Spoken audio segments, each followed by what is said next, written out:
It's delicious. Oh, I'm clipping that for sure. Rich energy I is hate to say delicious. it. How long did that take you? Someone asked me that. I'd put it at 100 hours only because... Here we are, not episode 4, fourth guest on the Cool Down podcast with me, Tomo F1. And we've got a very, very, very special man from across the Atlantic. The Tifo football of Formula One, the American David Attenborough of asphalt. Welcome, Nick. Welcome, Cranky Yankee F1. How are you, buddy? I'm good. Thank you for having me. It's good to be here. It's a pleasure, mate. I've been meaning to, obviously we got the WTF1 guys, which was a good start, but I want to kind of delve into, because as content creators, right, we don't see what's going on behind the scenes, and your stuff is, and we had, we started at quite similar times, and we had quite similar blow-ups, and I kind of, I'm interested to have a talk and just kind of see from your end how it's kind of been. But first and foremost, how are you dealing with the world situation at the moment? Yeah, good. I think it was, for me, it was a situation that I was in between how to transition to this, because I think it deserved more of a full-time approach, at least the goals and the objectives, what I'm trying to do offline, on YouTube, off YouTube. And in a weird way, it's awful, because as I walked away from things that were just, the consistent part of sustaining my living and doing this full-time, it kind of burned the ships, so to speak. I didn't really have I went at it full-time right before all this happened in November, and then all this happened. It was like, I could kind of go back, but I think that, at least how I justified it, was I don't think that the channel would have been the same, and I think that I would have found a way to fizzle out. And so in a weird way, I'm kind of glad that, not that it happened. I'm glad that I chose to go at it, because now I don't really have a choice. It's either make content that's good or not. And I think I'd rather choose the former. So it's, but how about you?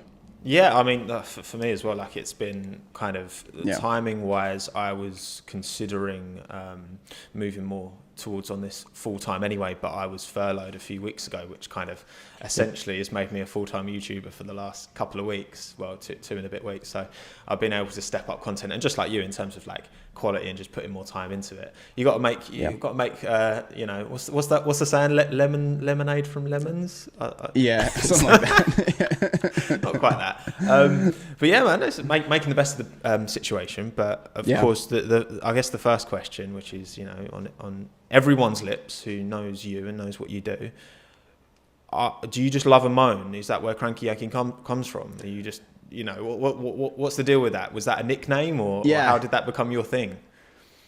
Yeah, it became a thing that I always, from the early subscribers, I think everyone, you do too. Like, we've all got like that base that was there, and I know you were hovering, for you it seemed like you were hovering right around 900, whereas I was stuck on like 300. And at the time I was taking feedback, and that's something I like to make the channel, like, at least I try to be known for, be as brutal as possible, because I think that's the best way. I think most people are too pandering, and it's like that doesn't make me better. And that's just how I come across. That's who I am. And so I'm already a quote-unquote cranky person. At least I come across that way.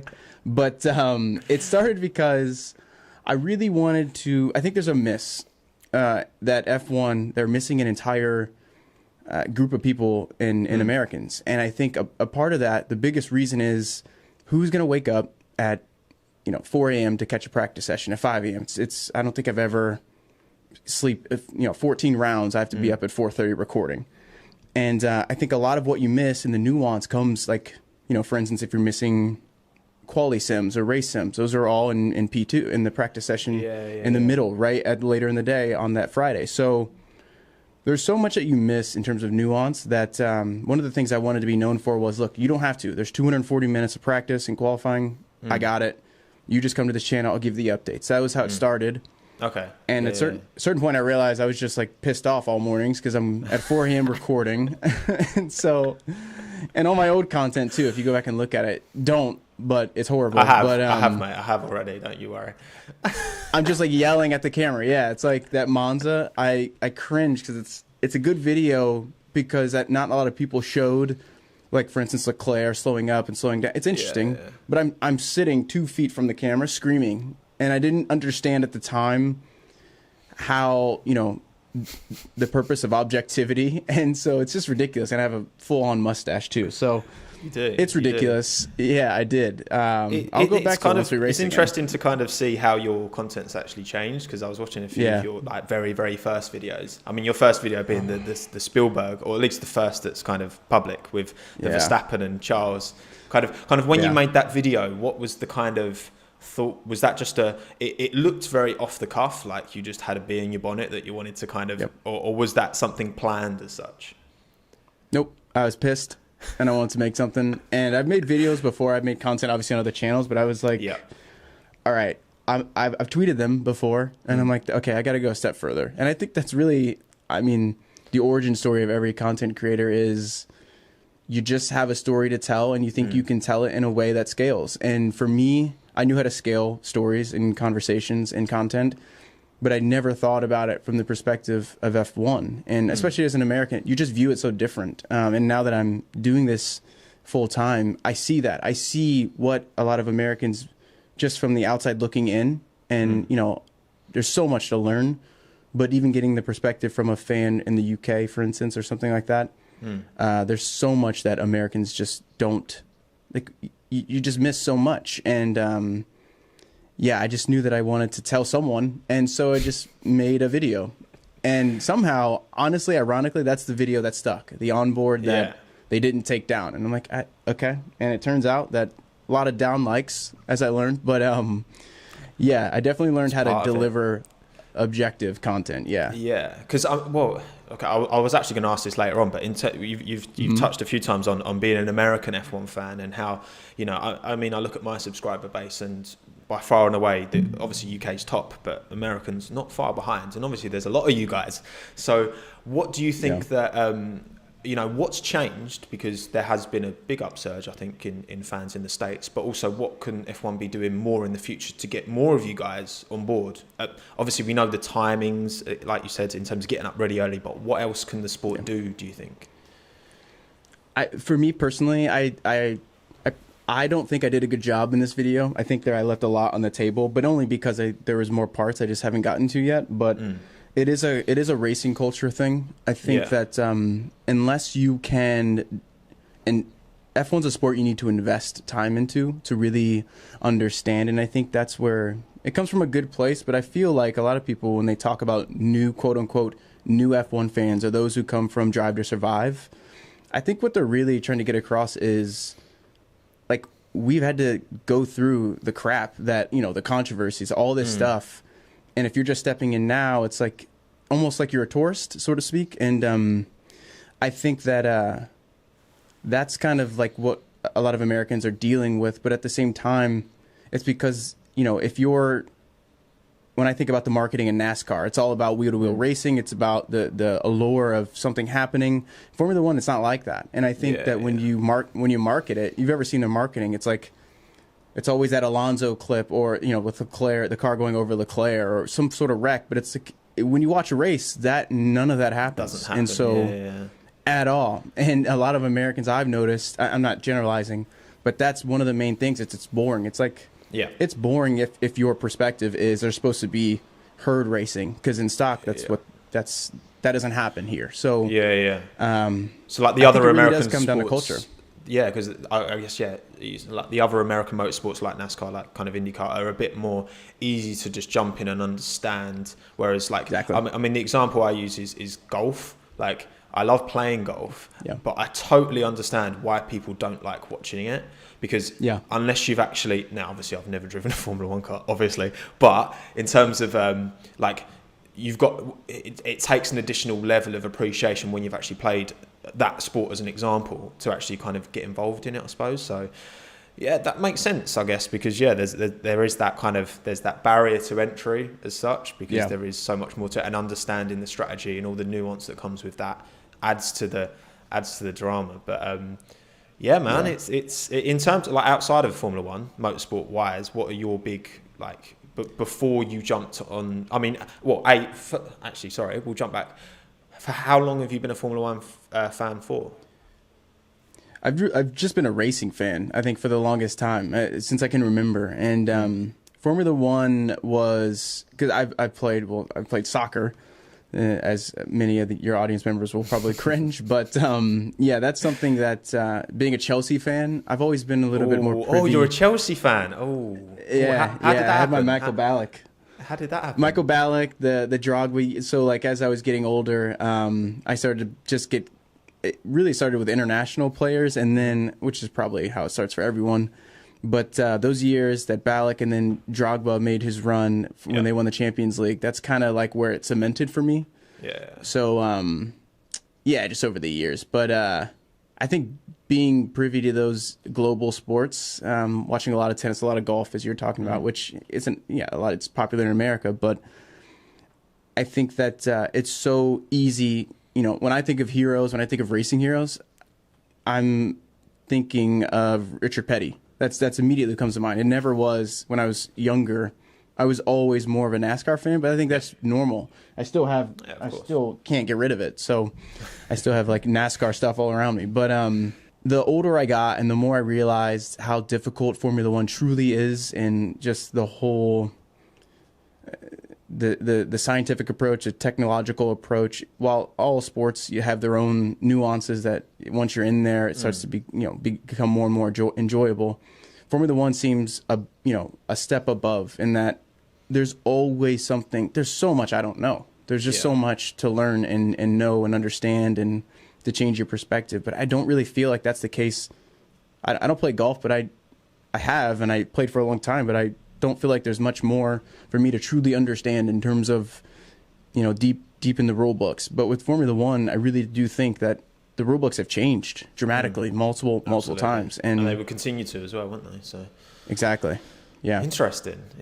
But so in terms of your content, obviously you started with that, 3-minute rant about hoping Verstappen doesn't get a penalty, and now you're doing 48-minute Williams documentary style videos, which I was almost 150k views on that now. I mean, damn.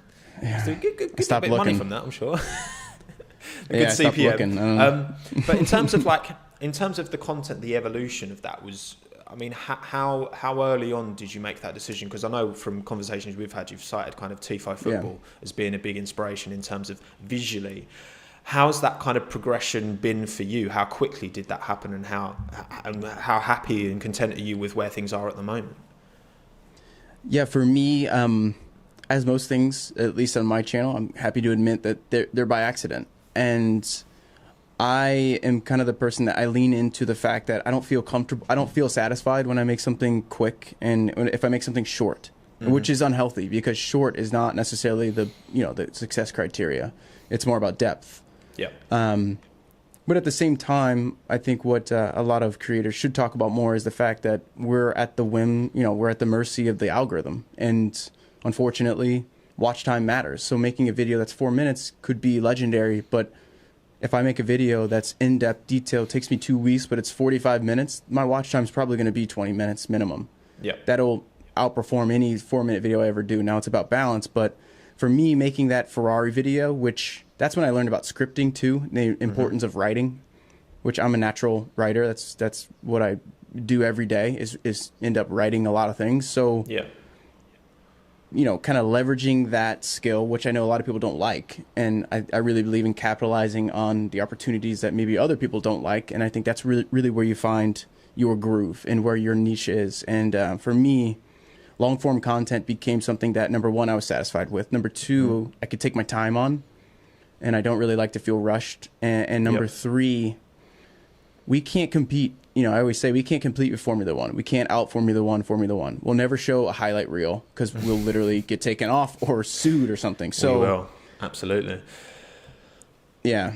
It's like, what can't they do? They can't make long form opinionated, or not necessarily opinionated, but with a particular stance. So we might as well try to do it and give the audience what they want. So that's kind of where that came from, and it's just morphed into, which I hope to be doing more, longer, better. And there's a lot of plans for the future of the channel, but it all depends, again, on what Formula One decides to do, because they control quite a bit of it.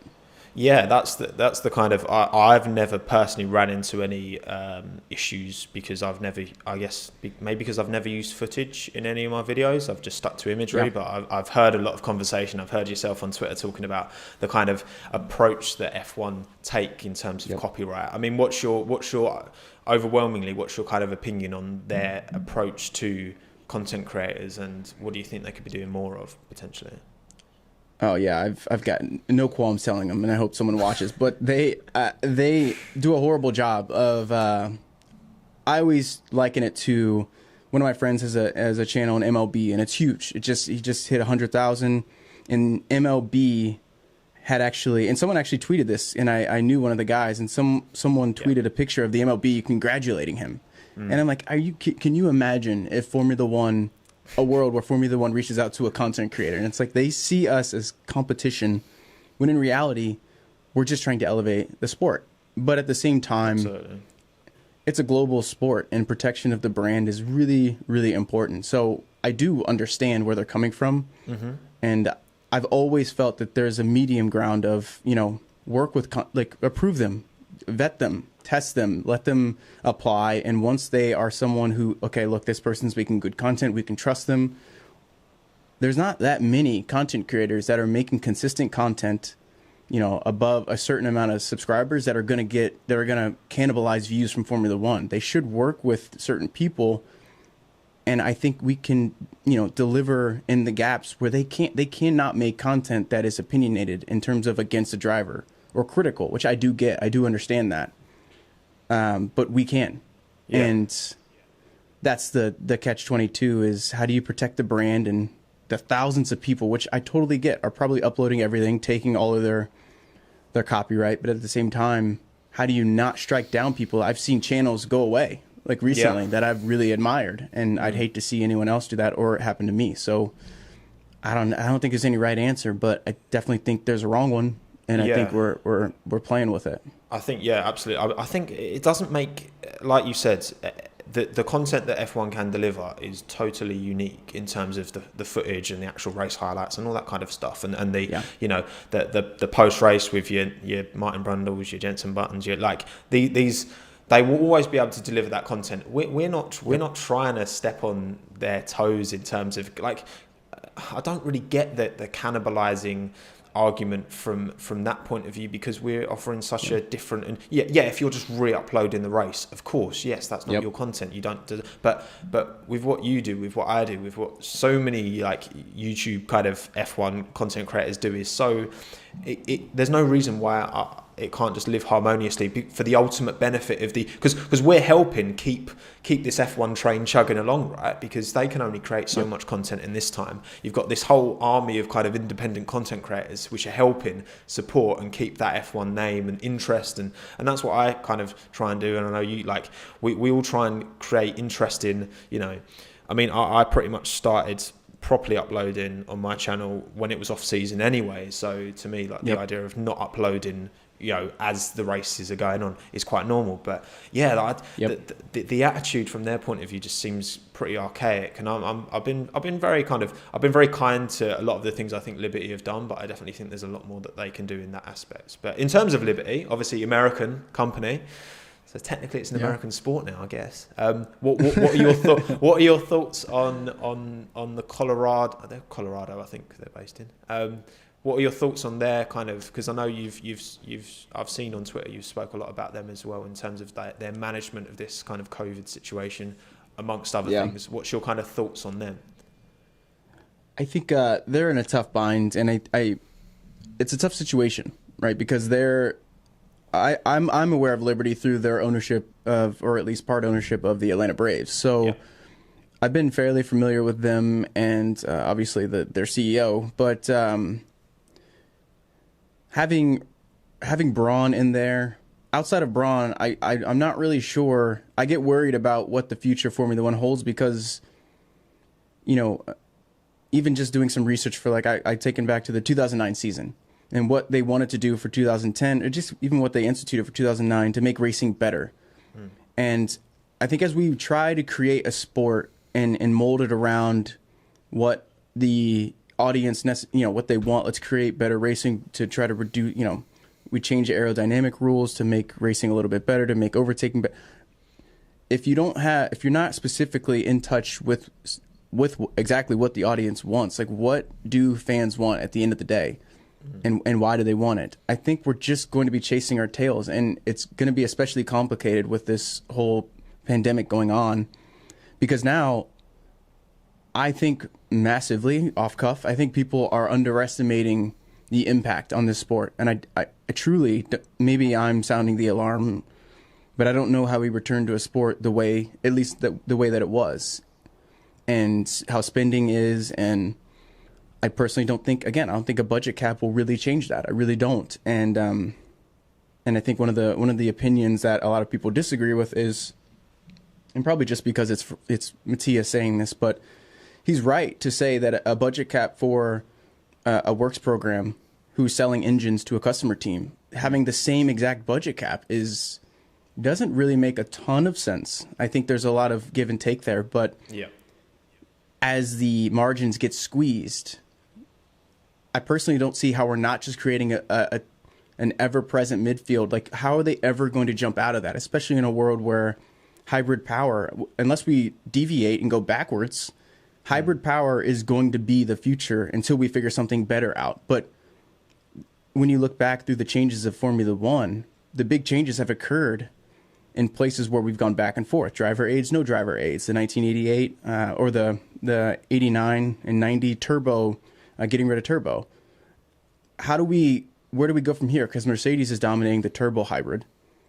I mean, unless we change aerodynamic, that's the only other real change to input, right? So I think the sport it's pigeonholed. How do we recover in a world of shrinking money, lower budgets, and a lower discretionary income among fans? There's going to be less people going to races for sure until there's a cure for this. And how does Formula One really make their money? I mean, most of it's coming from that. So I think that they are... you'd probably think I'd be more negative, which I actually have come around to the difficult situation. Yeah. Like, I don't think there's going to be much racing this year, but they don't want to say that. But I don't know. What do you think about it? Well, I think, like, as I've seen you've shared as well, like their share price, as has all share prices of all stocks. I mean, I was gutted. I invested like a bunch of money in Tesla in in January, and it pretty much doubled, and then this happened. I was like, no.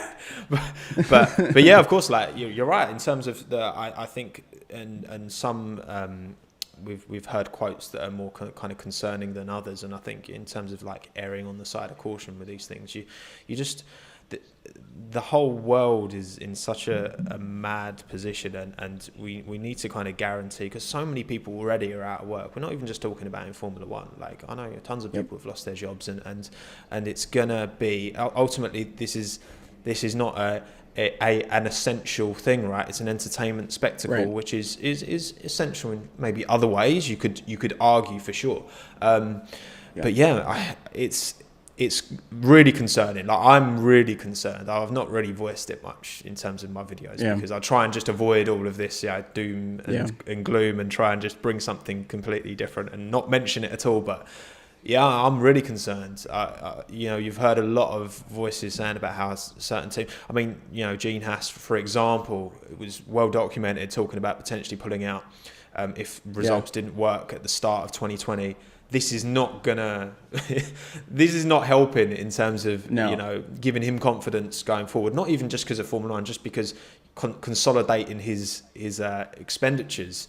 And yeah, I think I would be very surprised if we don't lose at least one team. I'd be very surprised if Haas make it to 2021, if I'm completely honest. Yeah, I was gonna say the Williams team. I saw the collateral they're putting up, and it's horrible to read. Like, seeing them put up the FW14B as collateral for a loan. It's like, that's where we're at. Like, that was the best.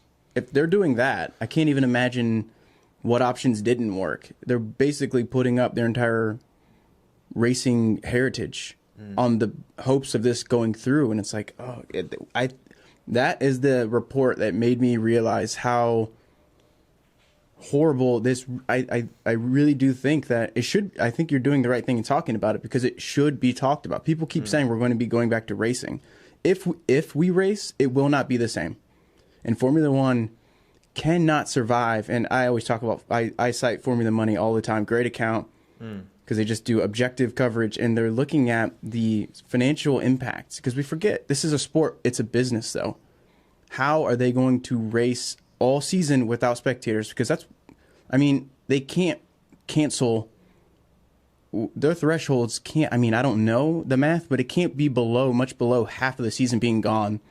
Like, they don't have stocks of cash just laying around. They're like everyone else. So I just think people need to I don't want to be too doom and gloom. Of the two of us, I'll take that role, but this is going to be a different Formula One. And if it isn't, and we return to regular racing, this is the greatest sport that ever existed, because if they can deliver something like that after this bad, that's honestly, that would be incredible. I hope for it. I just don't see how it's going to work. And especially on the individual team level, I don't see how this is going to work. Yeah, particularly, again, for the teams like Haas, for Williams, Racing Point, these guys that don't have, McLaren, Ferrari, Mercedes they're part of bigger entities, right? They still have, they can potentially siphon. You feel that they're in much more secure position than the teams that their sole existence. And even Williams, like, they do have other divisions. They have they have expanded over time, but certainly, teams like Racing Point and Haas, where and again, Haas have their CNC stuff, but again, it's not. They're in a kind of different position to Racing Point as a real true and again, even like AlphaTauri have kind of support Racing Point with that Aston Martin thing. There's so many kind of nuances and differences, but it's impossible to call. But it's concerning. But of course, me and you will always be there to deliver content for everyone. Well, as long as these times go on, I've got no plans on slowing down. By the end of this year, do you have like a goal in mind for your channel, or do you have a particular schedule that you're working towards that you'd like to get to? How do you see the rest of the year playing out from your channel's point of view? Yeah, the content I usually schedule, months in advance, and each building component goes to the next one. Yeah. And I think it's starting to be more clear, but my goal is to, no matter where you enter the sport, there's something for you. But, I'm prioritizing at the start, and people have noticed this and mentioned it, but I'm doing a lot more of 80s and 90s racing because, you want to, those people are, if you're a longtime F1 fan, you're embedded. You're not going anywhere. But this is going to have I think we have a job to do, and I think every content creator does it, knowingly or unknowingly. We have a job to do in terms of keeping people engaged in the sport. And the newer fans are most at risk of being like, oh, this is okay, there's no racing, this is stupid. But that is quite the opposite of what Formula One really is. And I think that telling these stories and the coverage, the way you cover it too, and how other people, everyone's got their way of covering it. And I think that they're all they're crucial to F1's history. And for me, telling more of those stories is just something I want to do. So covering these long form pieces of content, and one of my major goals is doing something with Senna, doing a full comprehensive, which Williams kind of touched on that, but doing a full on history of Formula One. I'd love to do that and work with other content creators. I just wish there was more of a by fans for fans approach. And I think that that's kind of my goal, is to exist and present a side of Formula One that, in the absence of, which probably will never happen again, this is just a weird circumstance, but in the absence of Formula One, because we're only racing twice a week, but what about all the other days where people want to go deeper? And I think that's what I want my channel to be, is the nebulous of what Formula One was, and can be. So, again, that sounds good as I say it, but it probably will change, of course, as everything does. And we'll see what happens, especially if we don't race. So I don't know.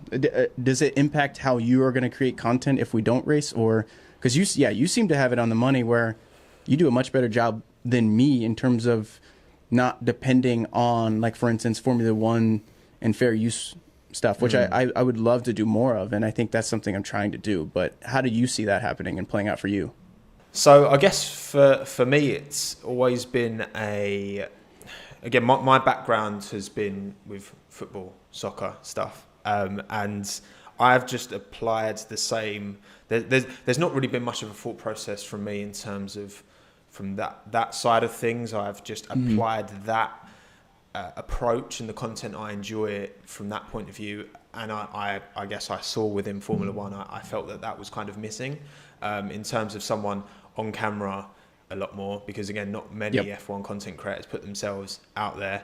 And again, it's not that there's a wrong or right way. Like you said, it's offering something for any fan, whether if you just want news, you know, you'd go to like Formula World. If you want kind of slightly more opinionated pieces, but also covering news, you might go to like Audas. If you want, you know, full deep dive, mad levels of detail, and analytics and data docs, then they come to Cranky Yankee. And if they want, you know, a piss about talking about, you know, my shitty opinions, then they might come to me. So in terms of that, and you're right, I think we as a community, for want of a better term, it's kind of building little pockets that kind of are all things to all people, because F1 ultimately is quite an inclusive sport, and my exposure to Formula One fans has been, you know, when I've gone to races, like you go to Silverstone last year, and I went with my best mate Kerry, and we were, you know, I remember we were talking about how like you walk around and there's people from all different backgrounds and ages and races and genders, and it's such a, I feel that is part of, and I've noticed that as well actually amongst the online community within Formula One, and I think there is something for everyone, and it's just then creating, because there's always going to be a desire for kind of content from independent, you know, creators. There's always going to be that need, and that's only going to grow, and again, kind of not trying to be all things to all people, but having your kind of your niche established within what is a niche itself, right? So yeah, I guess like with you, in terms of so much of this is like accidental, isn't it? So much of what we do and just getting into it and falling into it is just you know, if it wasn't for Josh Ravel's putting his video out at that time where he talked about Rich Energy, my video wouldn't have taken off, and I probably would have never posted on this channel again. And like 4 months later, I'm on like 35,000 subscribers. So it's weird. But actually, talking to that, what was your first video that really took off as such? Ferrari.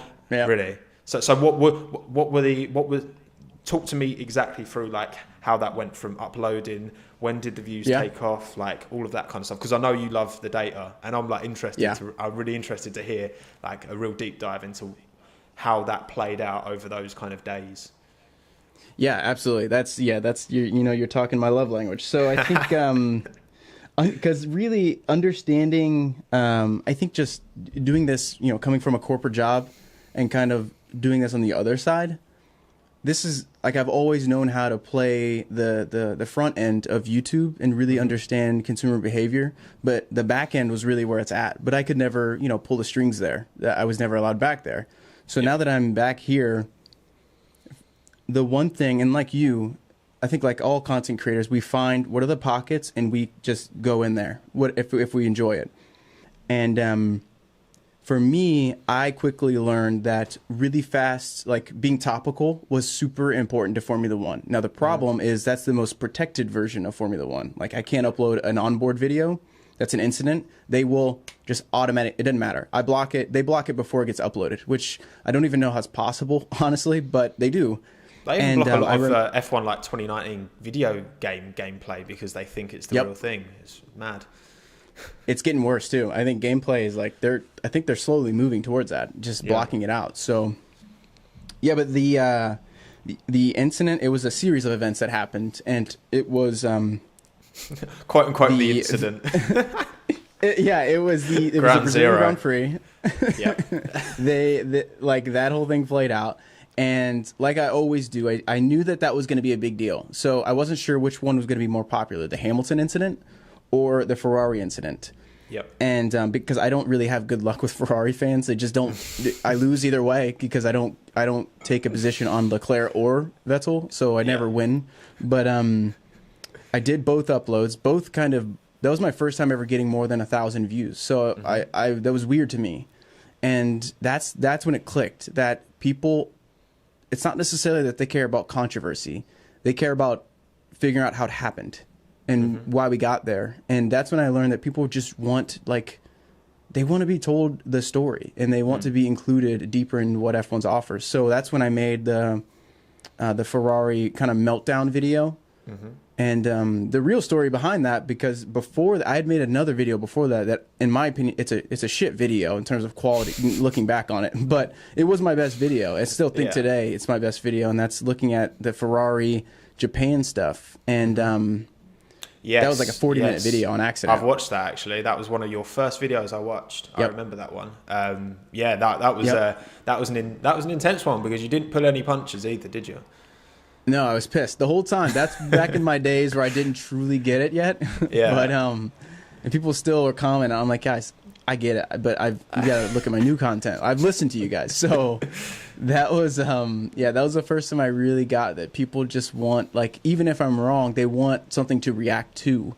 And then I made that Ferrari meltdown video, which was better produced, still horrible audio, but I remade it for everyone. So the those two in succession, and then from there on, I just started to focus on, which I will once there's race coverage, but at the same time, what does that race mean, like connecting to the broader perspective of what Formula One is. So for me on the back end, like you said, what's the data is number one being topical, and then number two being detailed, which it's kind of impossible to do both.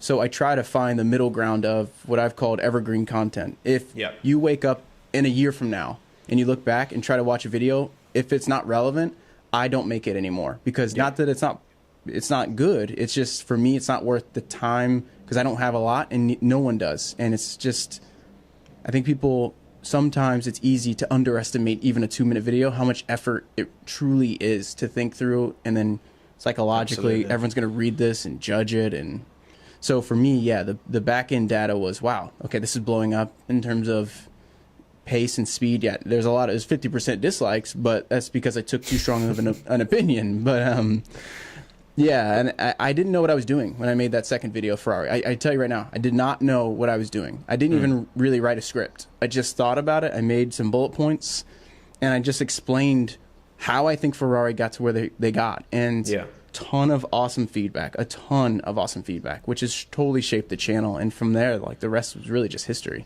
Absolutely, because you've got to, let's say, got to kiss a few frogs, right, until you get your prints. And in terms of like making those videos that you look back and maybe you feel, but and again, like, particularly with, you talk about the videos that are very kind of topical when you're releasing it within hours of these incidents happening, and obviously you can be very emotional at the time, and you haven't necessarily got all the facts and all of the data to kind of to analyze. But also, like, that's the thing, whenever you put your opinion out there, you're going to get some flack, and I'm not like, I feel very much like I'm not afraid to say what I think, and I don't have particularly strong, like, everyone seems to think I'm a Vettel hater just because I've been very critical of him, but he's objectively not performed over the last kind of over that last season for sure, and I just think that's a fair statement to make. But there's always going to be people who are going to clap. But I think it's so important, and I think what's great about your stuff is that you do have that.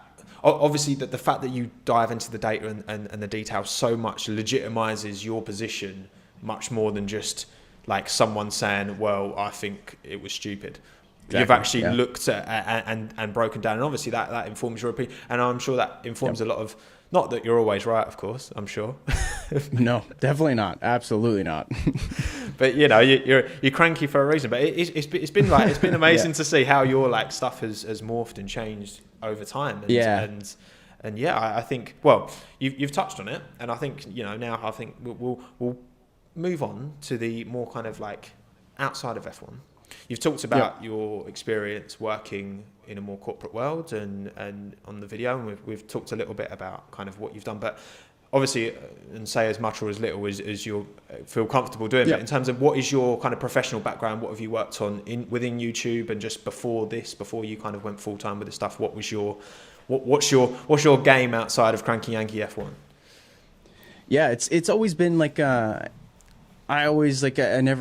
hated having corporate jobs, and I think that's why I ended up leaving and to do my own thing. So whether it's let's say heaven forbid, I stopped doing Formula One, I'll still go do something I like to do.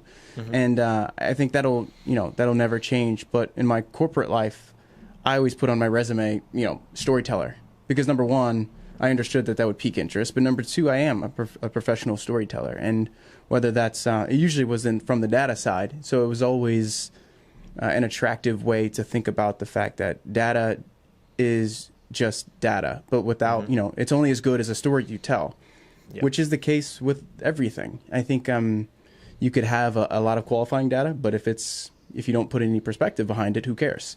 And so for me, coming from a corporate world, I used to work at P&G and doing a lot of the digital media stuff.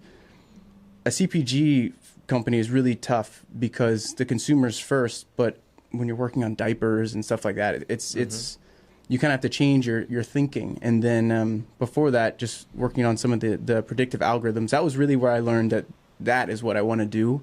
Yeah. And I just have an affinity for data because it doesn't care. It doesn't have some sort of weird agenda. And I think that humans add the agenda element, but any sort of model you build has to have some major human element. And the better the human can objectively think, the better the data actually becomes, the more, the more you can make it actionable.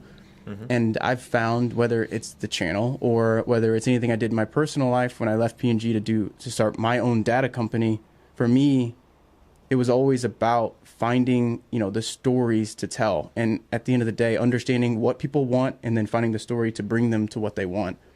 The better you could do that, I think the more effective you were at whatever you're doing. So that's why for me, it's always about data, because you can't really argue with data, and it doesn't have an agenda. It doesn't tell its own story. And, that's always been fun for me, and it always will be fun. So that's basically outside of what I do in Formula One, which now it's Formula One is what I do. But I don't think any content creator, most people, I'm not sitting around watching races all day. I build a website. I'm still doing all that. I mostly write. Yeah. I don't even do videos as much. But I think no matter what happens, I think that's always something I'll involve myself in, is taking data and meeting people where they are. And it's always, that's a fun one for me, and I don't think that'll really change. And I think it changes the channel, though, and hopefully I can become more data oriented and data focused. And as the channel grows, there's something between the factuality of data and the human side of storytelling, and it's kind of, you've found that way of, because if you just look at data, it's meaningless, and telling a story without data, there's nothing, there's no substance there. So it's kind of, you've almost got the perfect kind of blend of this, these two different sides that, obviously has been proven in your success on YouTube, mate. But in terms of the actual kind of filming yourself and having your own voice and recording, I know obviously you don't tend to put yourself on camera too much at the moment because, again, it's not necessary for your content, but was YouTube your first delve into that, or had you, in terms of speaking to the camera, hearing your own voice, recording your own audio, had you had experience of that before? Yeah, I'd done a lot of that, and I think that's the only reason this felt I don't want to say easy, not easy, because I think until you actually click record, that's one thing that's hard to explain to people, is you can click record, you forget everything you were going to say, because you just realize, even right now, you get panic. It's like, oh, what did I just say that thousands of people are going to be like, what the hell is he talking about? But you just kind of got to go with it. And I had experience doing this before and doing some other content, some marketing stories. So that's kind of where I learned that you could learn, and looking at Company Man, for instance, we talked about that. If you look at how some business failed, there's one way to look at that. You could be like, well, that's, Claire's failed. But why did Claire's fail? That's why those channels exist. Tifo Football. Why did, Abramovich do X, Y, Z? Well, that gets interesting. And I think for me, being in front of camera, just coming from the culture of corporate world, that's an audience or a camera, there's no difference. But when the difference is when it's your idea and you're kind of the last line of defense, and if you click upload, because really at the end of the day, what we're afraid of is someone's going to watch it in the first 10 views and be like, that's not right, and they're correct, it's not right. And that's where being data oriented really comes into play for me, and that's where Yeah. the slight shift in the channel lately, as you've noticed, is, at least I've noticed on my channel, people really want, like, the second you lose trust, you lose the audience. And if I can't make you trust me, especially because I'm an American. Most people view me as an outsider, which I like. I actually think it made my channel so much better. Yeah, Otherwise, absolutely. yeah, it's like I don't want the benefit of the doubt, and I used to be frustrated with that, but I'm actually glad it happened, and it makes me earn it and like work for it, and so yeah, I can't make you trust me, but if you want to argue with that piece of data, go ahead, and yeah, that's been that change. Can you talk, because I know we spoke a little bit about Company Man. For any of you watching on YouTube, or you might be familiar with the channel, I can't remember the first time I came across the Company Man channel. Yeah, a couple of years ago, I reckon. So divulge what you can in terms of what exactly was your involvement with that, because what's the name of the, because I remember after you said it, I was like, nah, but he's not the host, is he? Because I'm sure I'd recognise his voice. And I went and watched some videos. I was like, so what capacity were you kind of involved in there? Yeah, so when we were talking about that, you were talking about the giant channel. And then I realized, like, that's, yeah, I was like, no, I wish I was involved with that channel. But no, that was a really good example, because that is, along with Tifo Football, that Company Man is the Company Man that I think that a lot of what commentary outside of, you know, if you're not talking about the actual sport, the dynamics of the sport and how things play out, that's really a good model. And he's just a guy. He's just a guy that you know, makes content, enjoys what he does. And the one thing about that channel that's crazy is just upload. He picks one day a week and he uploads, and he doesn't miss, and that's it. One day a week, Wednesday, I believe. It's like middle of the day. Yep. And that's what he does for years, and he doesn't miss, and he's consistent, and like aspects of that, like like why do people love that? And I think it's about expectation and stuff like that. But you know, they know that it's going to be there. They can rely on it. They can depend on it, and he always delivers. So I've taken so many principles from that. But the original Company Man, just that phrase, and I tried to build another channel that was similar to that. Was it was all built around the business side and the business components of why companies succeed, fail, XYZ. And yeah, that's really where I started to understand that people know the facts, but they want to know more, and they want to feel like they know the stories behind those facts. And that's, you know, when I look at Formula One, there's not a lot of that happening. Yeah, and we talk about kind of attention spans being lower than ever, and all of that. And I think kind of we know what happens. So if a big company like Blockbuster shuts down, but in terms of like, why did that happen and the chain of events, I think there is definitely a compelling story, because that isn't told, I think, in the mainstream media. When you see a headline saying Blockbusters shut down, people will look at that and be like, and they never, in terms of really diving into, and a lot of these companies as well, like what I find particularly interesting about that channel is that companies I kind of forgot don't exist anymore, almost. Like I don't remember them dying, but they were part of my childhood, so they must have, from between now and then, obviously had a drop off at some point. And I think like that's a good example of a channel that's completely out of the F1 space, that I've also, in terms of like titling, I think I look at videos like that, and there's certain channels I look at. I know you've mentioned Tifo Football. Are there any particular channels out there that are completely out of F1 that you kind of look at for inspiration from either an art direction point of view or titling, or just because I know he's huge, Mr. Beast. I always look at Mr. Beast stuff, and like Zach and Jay show in terms of like the thumbnails and titling, and just trying to, you know, get anything from that. From your point of view, who do you kind of look at? Yeah, I don't know, because the rules are changing on YouTube. I don't even know if he's a channel anymore. But it's a concept I really want to try myself, and I'm toying with. But alternative history, and what he does is he takes, he takes like, what if the Nazis won and took over after World War II, and he does it and again, that's where I learned, like, okay, objectively, that's a weird topic because automatically that's your opinion. But he figured out a way to do it in that, okay, go along, like almost like he builds like the narrative of the fundamentals of what's true, and then he goes, well, here is my estimation, and he doesn't say this part, but like this is the most likely to what would have like happened next after this, and he's basically making an educated guess rather than I know what's going to happen. Here it is. And I think that slight nuance is like the key there. And so for me, channels like that do things and that play on the facts of what happened and go beyond what we know. That's really what I like. So yeah, Tifo Football is one that stays factual, but you know, alternative history technically isn't factual because it's made up. But and then on top of that, you kind of mentioned this before too, but in a weird way, I look at comedians, and why I like looking at comedian channels is because I don't know who came first, chicken or the egg, or if they copy each other, but they seem to really understand long form content plus short clips. And like I said, it's something you've mentioned before too. And I think that just that whole component of mixing your content short, long, or short, middle, long.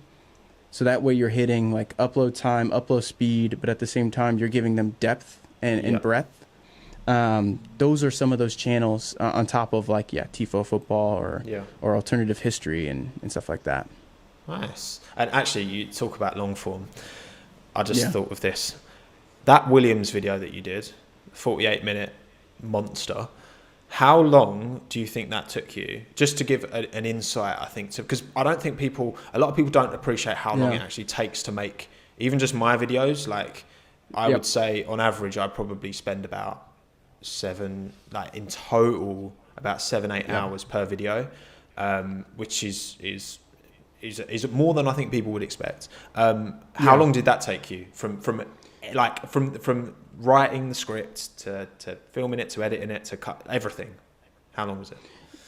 Someone asked me that. I'd put it at 100 hours only because I think the average, and why I want to do more face to camera is because the editing is a lot more difficult than I think people realize, like panning in and out. And it's not just picking pictures, which is, you're smart because again, you do face to camera.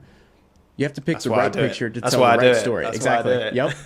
Yep. And that's what I'm like, God, that is so smart. And like, if you do multicam, you can just clip it. But I would say that that most of that time came to just script. And it's so difficult to write a story because it doesn't exist. I mean, you can, I guess you can Google and go to Wikipedia or something, but it's not going to have the nuances, and it's combining those pieces. And then ultimately, what do I want to accomplish? You know, when you leave the video, I was hoping the feel was they've made mistakes, but you know, these are mistakes that can be corrected if X, Y, and Z happen. But and then the other component, it's about an hour a minute, especially when people are asking me like if they're trying to. I don't have a big channel necessarily, so to speak, in terms of who I look at. But at the same time, to someone who's never started a channel, what you and I have is a lot, and that's fair. It's totally fair. And I think the one thing, whether you're an outside looking in or you're someone who wants to become a content creator, what you have to wrap your head around is the better the edit, the longer someone's going to watch your video. So for me, I try to keep a rule. If I'm going too fast, it shows. And so I usually take about 1 hour of published video is about, or 1 minute of published video is 1 hour of the edit. So the 48 minutes, that's probably pretty close, is about 50 hours of just full edit, audio clipping. And then you've got to write the story, which takes a very long time. You got to record it, which for me, recording's the hardest part for like a narrative like that. Yeah, it's weird because most people don't. I've gotten so used to, like I've said the word and like how many times in this, that already makes me uncomfortable. So for me, speaking very like, and I already talk too fast, people get mad at me, and it's like, this is what I want. I can't change that. This is the real, this is the uncropped. Exactly. Cranky. Yeah, no, exactly. And I think this is a difference. Well, you know, people still think I'm convoluted. My brain is everywhere, which is a fact, which is why I started writing most of my scripts. But it's usually a minute is about an hour of edit, and then you've got to write the story, and then you've got to, the recording takes forever, and the back end takes me a long time. I don't know about you, but like you've got to upload it, you've got to do all the tags, you've got to mess around with thumbnails, like that all takes time as well. That takes a long time for me. I think that's at the end. So that always feels like the worst part, because it's like, oh, you got to do the description, you got to do the links, you got to do Yeah, the tags, you've got to do the meta description, like. And again, like as a big fan of YouTube and YouTube, like YouTubers generally, I know how important like title and thumbnail makes and breaks a video. No matter how good the content is, you can put so many hours in. If you haven't picked a good thumb, if you haven't created a good title, it's not gonna pop. And have that so important, and it's right at the end as well, and it's like you just want to get it out. It is hard, isn't it? It's really hard, man. It's really tough. But I think you're kind of, it's because it's interesting. I think we both posted. You posted your first video. I think it was like a month and a half before I posted mine. So it's been quite a similar in terms of the time frame as the kind of the growth. How have you kind of found the idea of being kind of having a little bit of like online fame almost? how does that kind of sit with you? Yeah, I look at it, for me at least that's what I tell myself. It's just different. And when people say like they're a fan of me, they're not at least I don't want you to be. I want to be the mouthpiece. Because I think I have limitations. I think I can be someone who, like, I don't particularly, and I think the channel, like Tifo is a great example. I don't even know, I've seen the founder post, I don't even know what he looks like. But, and the guy that does I think the guy that does the voiceover isn't even, I think he's just part of the channel. But I have limitations. Like, I'm not the most agreeable person. I think there's, some people are going to like me, some people aren't, right? Like, and I think that's why I have a second channel to do stuff like that with Formula One. But like, if you are someone who, if the channel's about you, like you can't scale beyond you. What if your channel, like for you, I think that your channel is going to get to a point where you're going to have too much demand at a certain point, unless you're just like never sleeping. You're never going to be able to meet that. So how do you really scale beyond yourself? And I think for me, at the same time, I'm also hard on myself. So I don't necessarily think anyone even. I think most people are looking for just more of a deeper look into F1, but I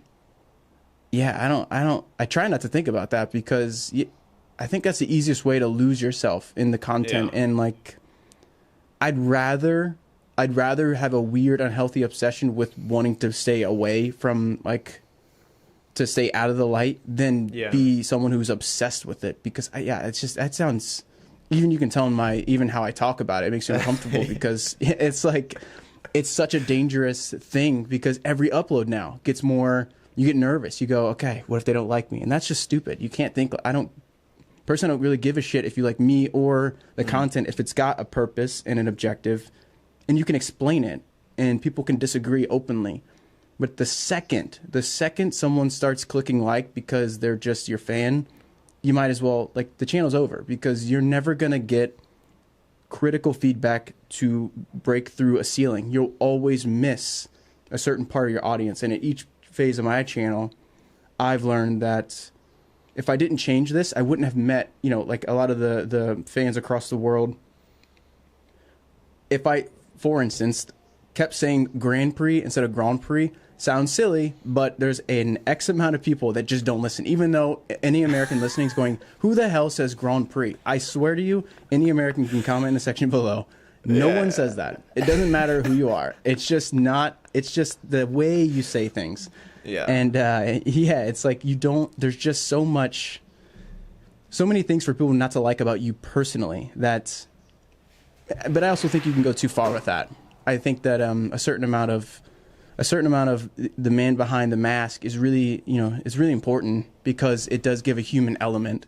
And I think that's a side that I don't do enough of, but at the same time, I'd rather over-deliver on the other side of removing myself. So, but how does that stand for you? Because I know you're face to camera way more. Yeah, of course. Like, I think, again, like you say, in terms of feedback, it's striking a balance, isn't it? Because again, if you listened and took on board every single opinion that someone put out on your video, then it would just be a mess. You wouldn't know what to do. There's so much conflicting stuff. So you've got to have a degree of trust in your own judgment on these things. But also, in terms of it's an odd thing having kind of people like message and recognize you. I've never had, I haven't had that in the street or anything yet, but it's kind of, like you say, in terms of like, always, I will always be open to, and I always kind of do my best. I mean, up until last week, because I've had to stop, I can't now keep up with all of the comments, and I was replying to every single comment I'd ever received on my channel up until about a week ago.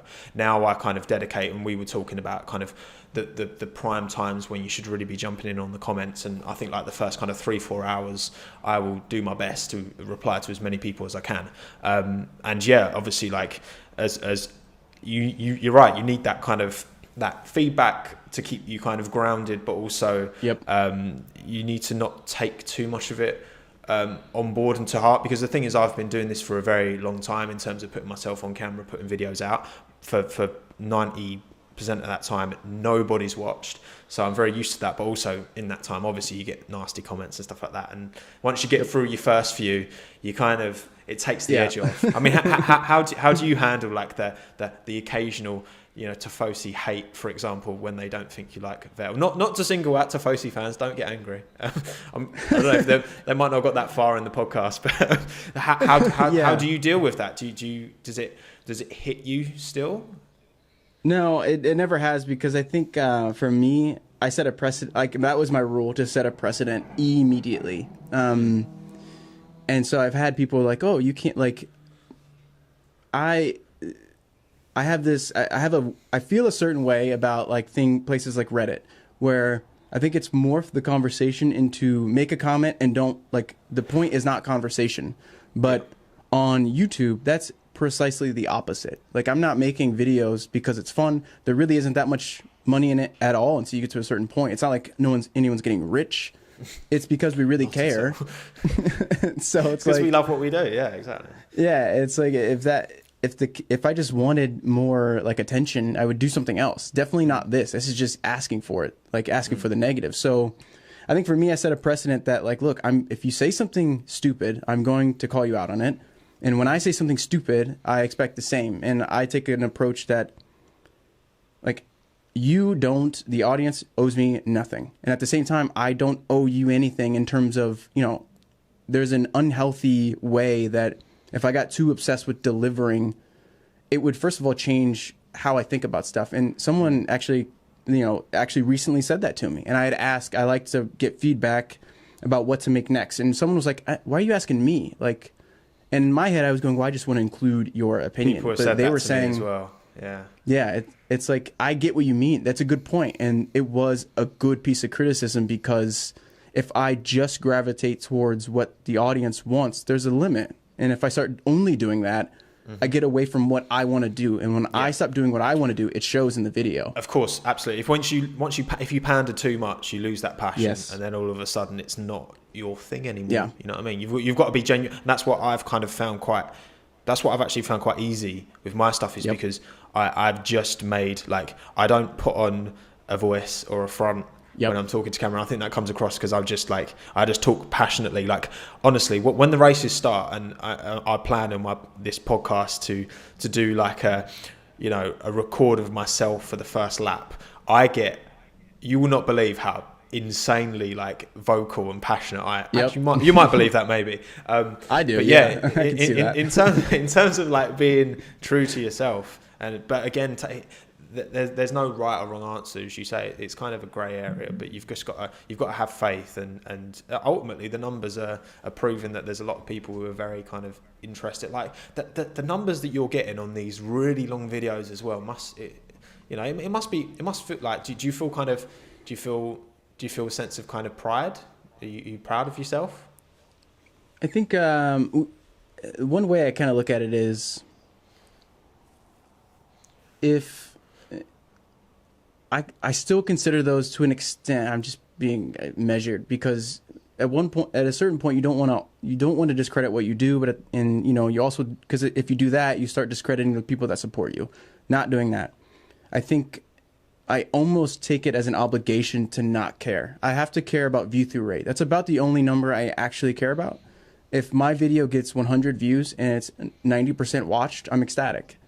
And that was kind of what I said to people, and people who have been on my channel since 300. I was stuck at like 350, 300 for like, I have 105 uploads before I ever touched anywhere near 1,000. And then from like 101 to 130 have just skyrocketed. But at every, I really don't look at it as anything other than progression, because every video I change something. The last video was, you know, there are things I just never thought about. Someone said, well, look, when you go through the years, can you put some watermark somewhere that says this is the year?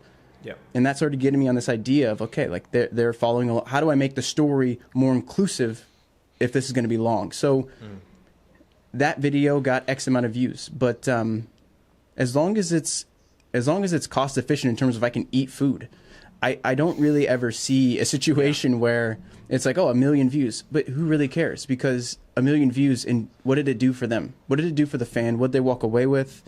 Did they learn anything? Did they challenge it? I can make right now a funny video. I think there's a lot of ways to make content, but if you're the amount of things I do to a video and the amount of work I put into it, at the end of the day, in terms of how views translate to profit, I'm losing a ton of money if you were to look at it like that. So when I hear that and I say views, well, I'm never going to be happy because, quote unquote, happy if I were to look at it like that, because I'll, you know, the CPM, even if it's $100, $10, I'm still going to lose money up to like 500,000 views. Yeah. So by hours per work. So if I'm sitting here working for 80 hours, that's a work week? 2 work weeks technically. What's my 2 work week salary? If you do the math, no way I go near that. So no, same. Yeah, it's like the views can be a dangerous thing, I think, and the subs for that matter. But I think it's healthy that your motivation doesn't come from view chasing, because like you said, that can be a very dark rabbit hole to jump down. It's about kind of creating content that you're ultimately, again, we're both very much in the infancy of this thing. It's still all very new, and like you said about you're changing stuff all the time. So am I. I'm always like looking for new and different ways to do things, and it's about striking that balance as well. Because of my background in kind of I can do animation, I can do editing, like I have done as part of my job. Hence, and I think that kind of comes across in my videos. I could spend a load more time on it, but again, I'm trying to strike a balance between putting regular stuff up without getting too, stuck in a rabbit hole of trying to get a nice transition with the motion blur so that something else, you know what I mean? Like there's ultimately, and as well, like no one's telling us what to do inside. We don't have a boss as such, right? Right. We've got kind of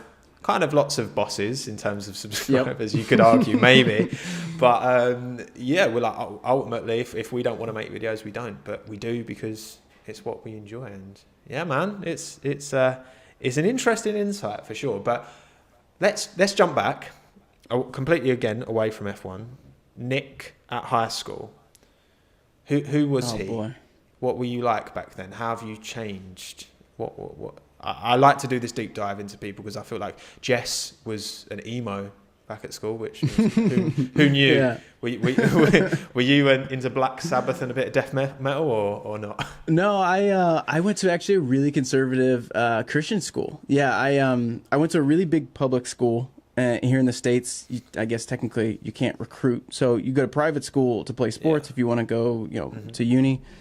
So I transferred. I moved a lot, and I played a lot of sports, and I played soccer, and what position did you play? I played the 11. I played the center midfield. So nice. Yeah. So I moved. What's that? Oh, Iniesta. Yeah. I moved a lot, and I was always meeting new people, whether I was on a new team or a new school. I moved every few years, and I think for me, by the time I got to high school, I started to get to a point where I'm like, okay, when am I going to move next? And then it just became like almost like not a game, but it became like, okay, how quickly can I fit in? What do I have to do? Because let's just get it over with. I don't know when I'm going to move next. But by the time I got to high school, I knew I was kind of rooted there. Yeah. So I went to a giant school for 2 years and a tiny, tiny conservative school, which was different than anything I'd ever been to ever.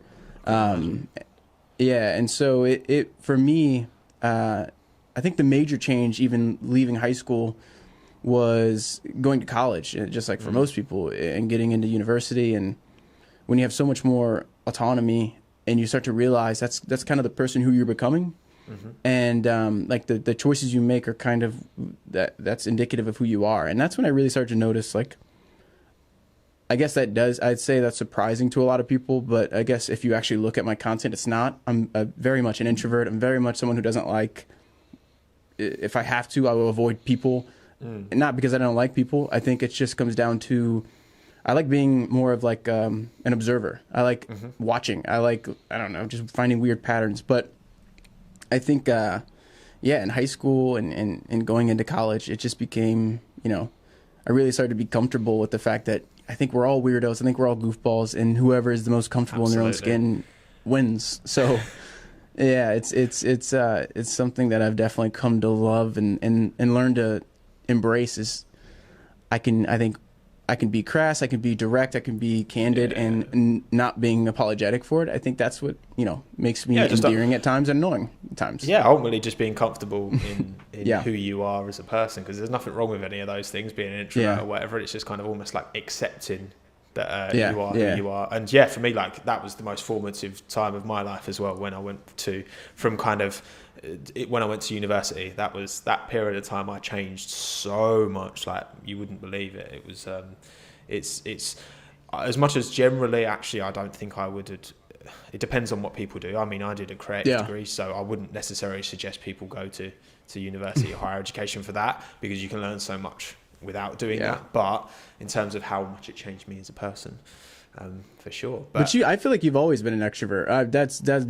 But that's usually when I'm wrong. So, I think so. Yeah, I think I've struggled with confidence, but I think I would definitely say I've always been more of an extrovert. I mean, I used to get bullied at school and stuff like that, which obviously like takes hits on you.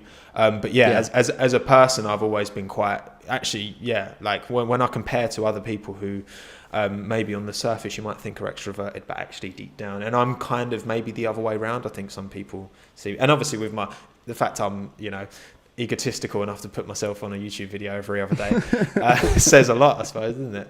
But I would have guessed that. I would have guessed that you're someone who, not egotistical. I would guess that you're someone who, like, I call it more of like a wallflower. You're someone who understands, like, you're comfortable by yourself, but I feel like you get your energy massively talking to people. Yeah, because I'm an only child, so that just kind of comes with the territory. Yeah. So that's kind of inevitable. Yeah.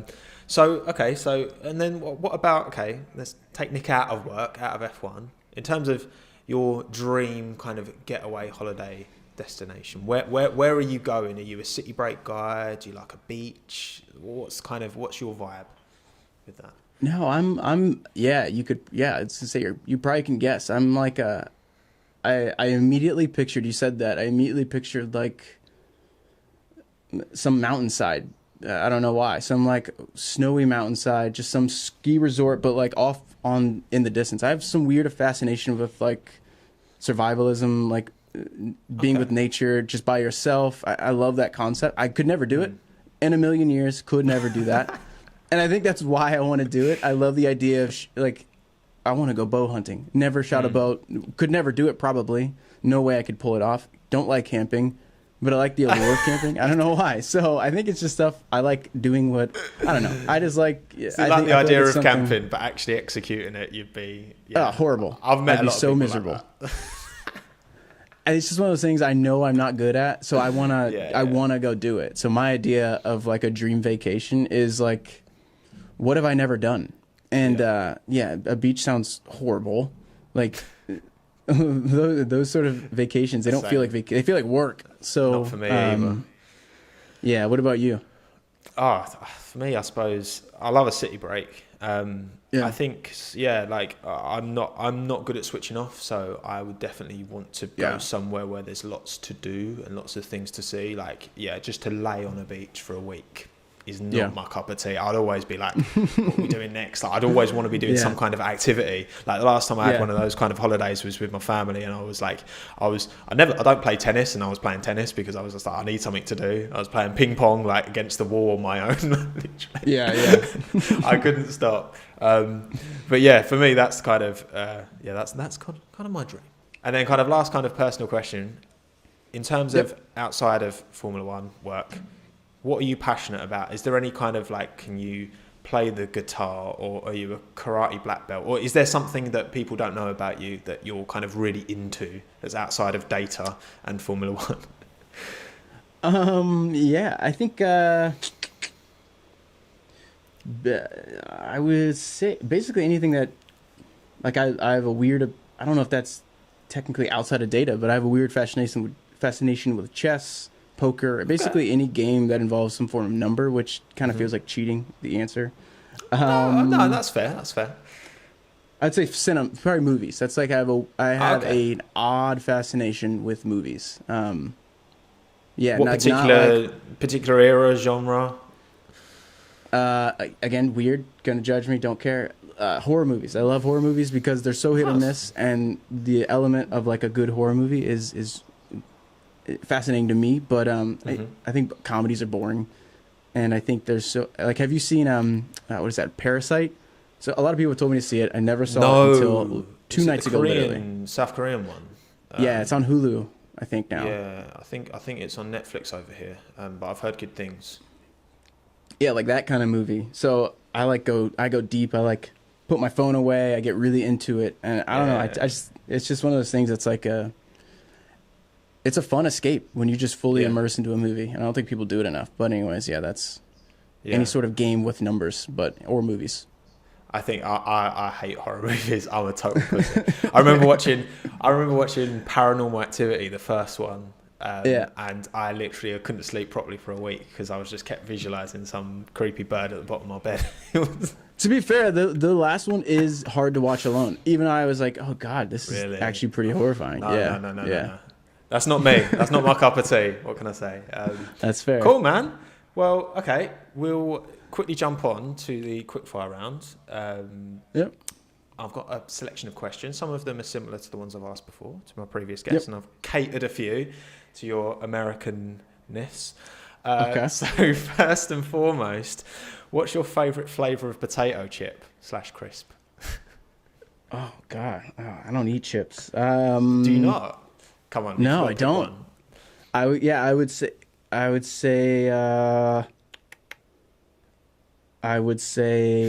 this answer's way too specific, but the organic white cheddar Cheeto, of course. I can't be not difficult. Organic white, of course not.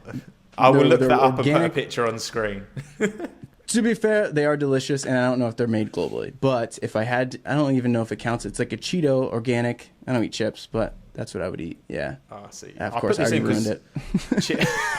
Crisps are like they're my weakness. They're my go-to. Yeah. So I've got to put that in. Next question. Favorite TV show as a kid growing up? Oh, as a kid, Rocket Power. Yeah.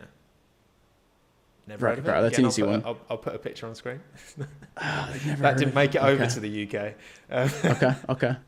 Favorite sport outside of Formula One? To play or to watch? Both. Each and all. So maybe 2 answers for that. Because Matty said that, and then he said tennis for both. I was like, why don't you just say tennis? Just wanted to know. I would say favorite. Okay, so golf to play, definitely not to watch. Golf to play, and to watch. Not Formula One, then. Oh God, soccer. Yeah. Football, nice. soccer. Okay, fair enough. Do you follow the MLS particularly close, or you just focus on Chelsea?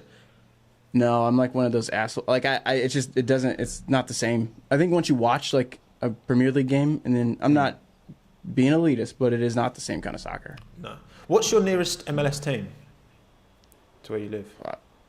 I don't even. There is. Well, one of the new teams is the team the hometown I'm from is pretty new. The Cincinnati. Okay, FC Cincinnati FC. Yeah. I follow them on Twitter. They've got some good social. I like their stuff. Interesting. Cool. Yeah. Favorite road car of Oh, all time. God. Of all time. To what drive? Like if I was racing to like it? own, like your dream, like drive every day. Well, not necessarily drive every day, but own car. Oh, I'd say I'm taking this way too serious. It meant to be quick fire, Nick. Come on, mate. I know. I was gonna say any Shelby, any like Nice. probably any Carroll Shelby car. I would say. Yeah. Jess said the Cobra actually, the classic. Yeah, Bubble. that's a good answer. White stripes. Favorite band of all time. If you had to pick one. Quickfire. I don't even want to say that first. I don't want to say that first. I don't want to say that first answer. So say I'm gonna say Panic at the Disco and Judge Myself the whole way. So it's just. I like Panic at the Disco. That's a good show. I was gonna say My Chemical Romance to start, and it just felt horrible. So I just admit it. But whatever. I'm keeping that in the edit, mate. I'm afraid. All right. So you're on death row because you've managed to get some. Data information wrong about a Formula One race, and the Tifosi have come down hard on you. You find yourself on death row. What is your final meal? I immediately thought steak, and I hate steak. So, steak or cereal. I don't know why. I don't know why those came to me. Hopefully not Quickfire together. just changed everything. I mean, if I'm on death row, I might as well eat them together out of spite. I'm doing cereal and steak. Final answer. Yeah. I love it. Cats or dogs? Dogs. Good lad. Any particular type? Any affinity? No, I'm a dog guy. I think across the board. Cats. Yeah, okay. Me and cats don't get along. Have you seen my dog, Minton? I have. My little sausage dog. I have. My dog is in one of my videos, and it acted like I was overheating it with the. It made me look bad, so I was like, never again. People are gonna call Pete on me. It's like pantsing. I'm like, are you kidding me? So I want to include my dog more, but yeah, brilliant. It's just so dramatic because she didn't want to be held. But anyways, bless her. Oh. Tea or coffee? Oh, coffee.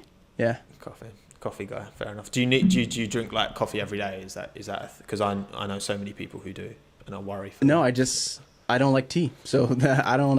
There's Same. Actually, I'm drinking. I'm English. I'm English, and I don't like tea. Believe it or not.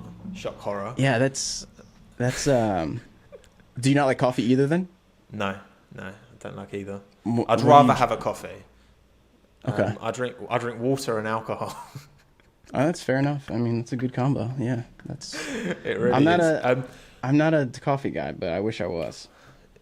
Do you though? Because it seems like a bit of a slippery slope. No, so people. It just felt like the right thing to say. I'm not. I'm drinking Monster right now, as you'll see on camera. Which do you still have a moustache, by the way? We can't see each other on this, but do you have the moustache? Because that would suit a coffee drinker. Yeah, I was gonna say you can't even see my rich. I don't even know if you can see it on camera, but okay. I'm gonna say this once, and there's no. What's the guy's name? William Story. Yeah, there's no way he's watching this deep into the. Maybe he is, but maybe. I had to be a jerk. I had like 20 of these rich energy drinks.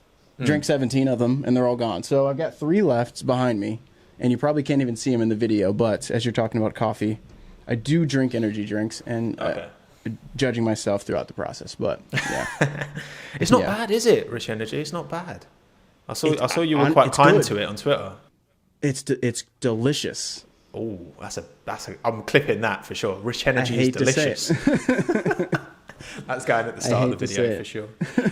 Okay, favorite alcoholic beverage. God, I was gonna say whiskey neat, which is so boring. I'm boring. It's fun. Be boring. It's you, man. That's fun. I would say old fashioned. That's I'll add a little spice to it. An old fashioned. Fair enough. And then last question.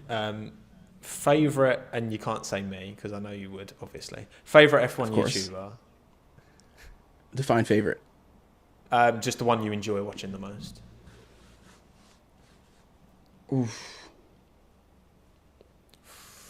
I'm so bad at quickfire. Good God. I mean, honestly, it was either Aldas or Chazza. both of them, because they're both really challenging. I remember watching, going, God, they just don't care what people think. That's in a good way, in the best way possible. Yeah. Okay, Nick. Well, thank you for your time. We've got 3 more, my little roundup questions that I like to put at the end. Now, first of all, obviously, this helps that you're American. You know, say you're all of a sudden you're thrown in charge of Formula One. You are Cranky Yankee with the moustache, which you've already kind of half got. I've already got.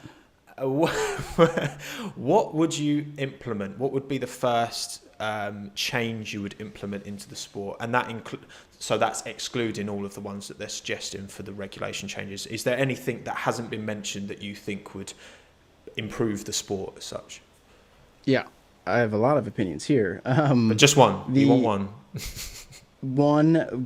The one that I would do is I would, I guess they're connected, so it's not cheating. I would do more of a, I would hire more commentators, and I would let the audience choose like a Formula 1.5. Like there's too much coverage that happens on the front.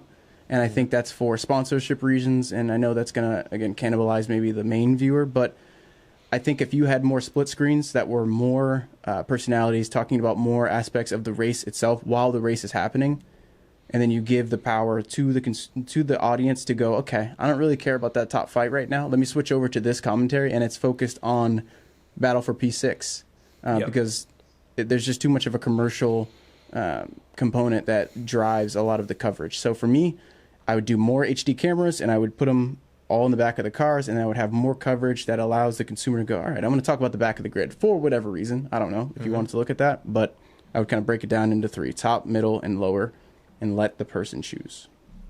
Interesting, sensible. I think that's a good shout, because I think actually what that kind of relates to, what I'm thinking is that F1 needs to, especially as the rules are at the moment, it's inevitable you're going to have periods of races where there's long periods of time, 10, 15, 20, maybe 30 minutes, where not much wheel-to-wheel action is going on. So it's about kind of being prepared for those parts. And then, like not much might be going on at the front, but there always seems to be, because again, the F.1, 1.5 battle is always seems to be much more tighter and much more kind of closely contested. So yeah, I like that. I think I'd petition for you to take charge, mate. So with shouts like that. I would, they could hire me to do it, but I doubt it's going to happen. There's other stuff. But what would you do, just out of curiosity? I would. You're throwing it back at me here, mate. I'm the one asking the questions. So I think I would. I've mentioned before. I like the idea of doing a kind of super poll.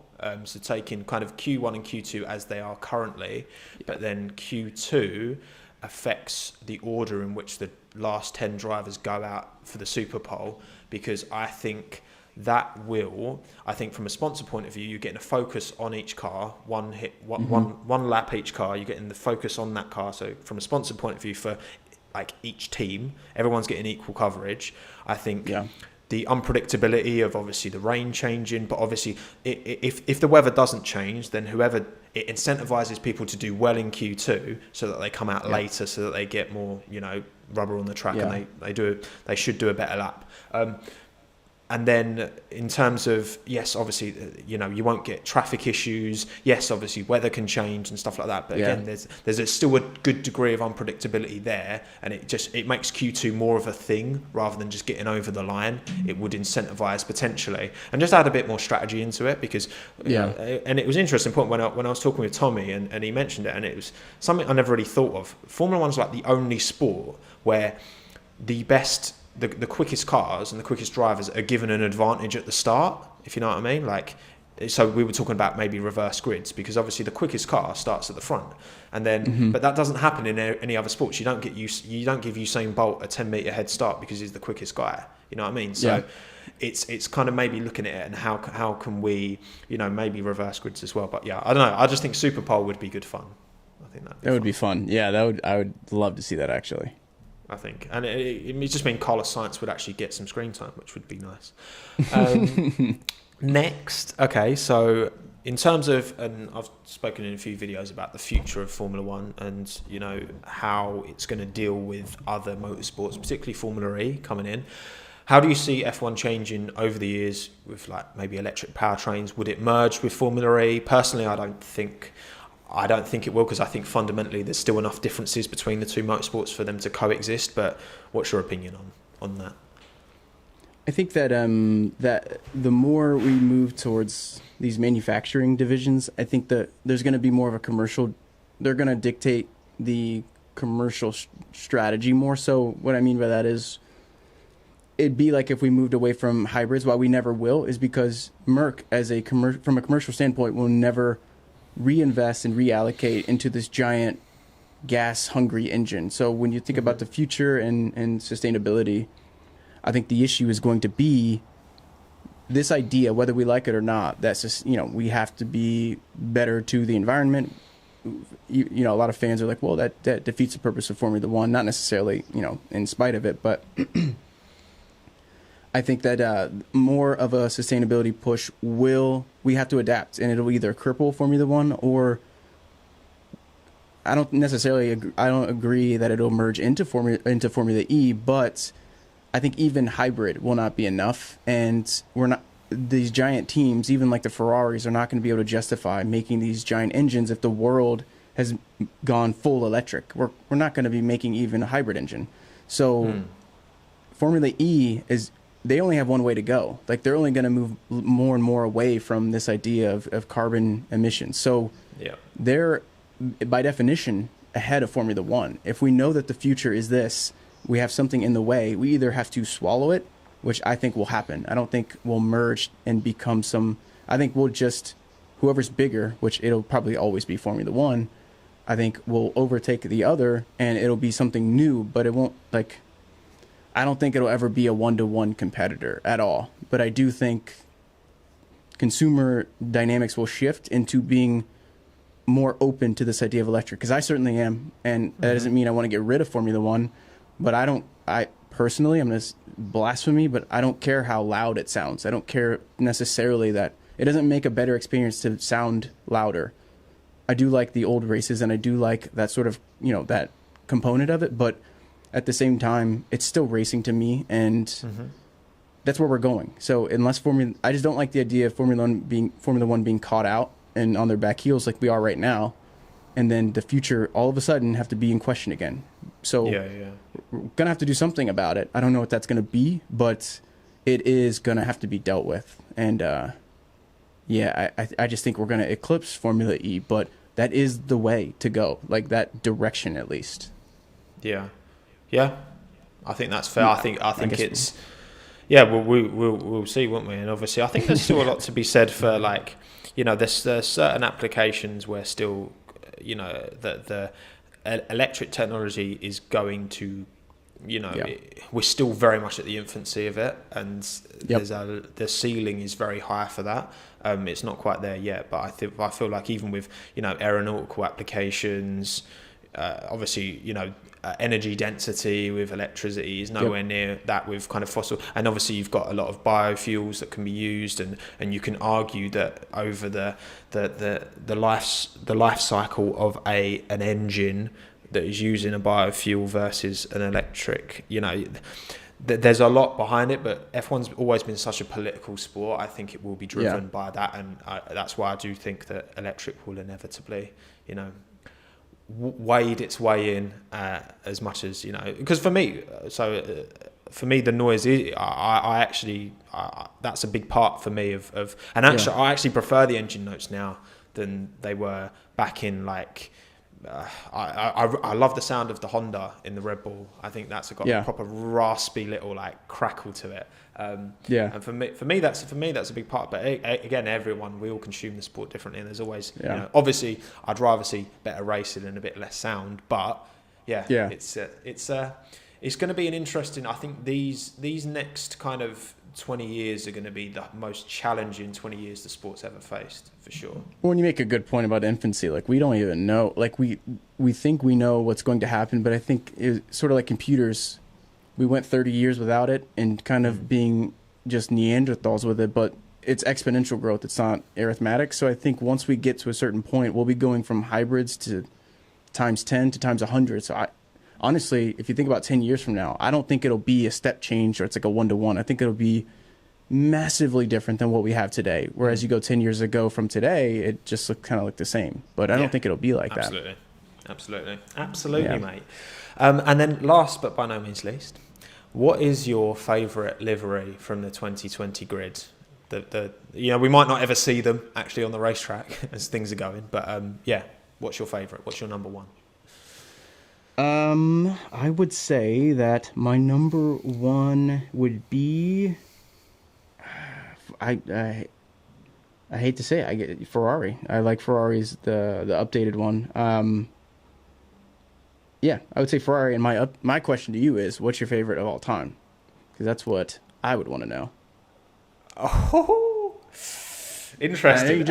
You just made something similar. You're not the same, obviously, your video, but I know you kind of delved into that, looking at those partnerships. But I imagine that had you looking at quite a lot of liveries. Yeah, I think so. Yeah, I focused on kind of 2010 to now, but I think for me, from purely from like a nostalgia point of view, and just personally, I think the kind of 2008 McLaren, the one that Lewis won his first title win. I think that for me will always be that specific, that colorway. That's why I kind of put that top of my 2010 to 2020 list. But in that specific rendition, that for me was like such a, and I've been, Schumacher is my favorite driver, I think, of all time.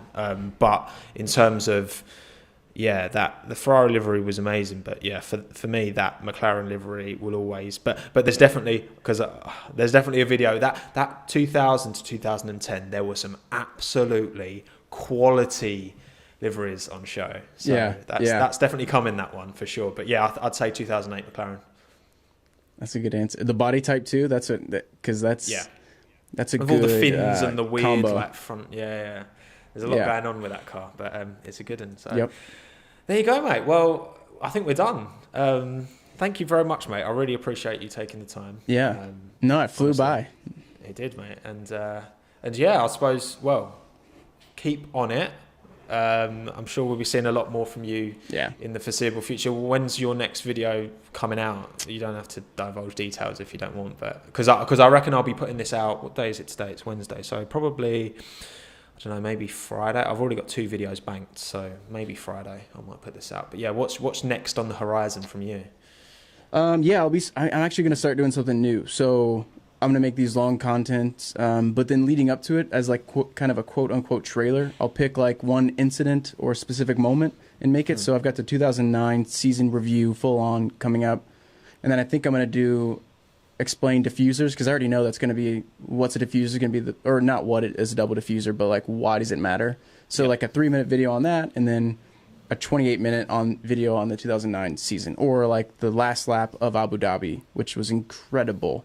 The final lap between Button and Webber. So probably those 2 mini and 1 big giant 2009 video. So that'll be fun.